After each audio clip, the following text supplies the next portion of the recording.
አደርባይነትስ እዚህ ሀገር ላይ አያሳስብህም? የሚታየው ነገር በጣም እንትን ስለሚል ነው።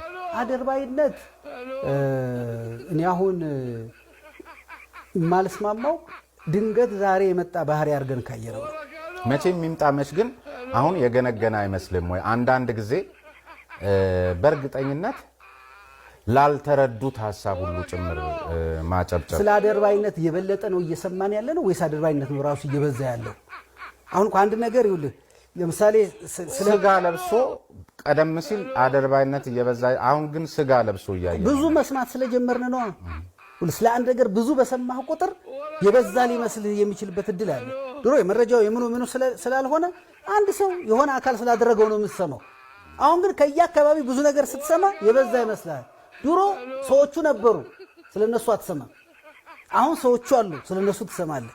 መረጃው ነው የበዛው ሰውየው ነው የበዛው የሚለውን ማየት ያስፈልጋል እኮ። ለእኔ መረጃው ነው እየበዛ የመጣው፣ አዲስ ክስተት አልተፈጠረም።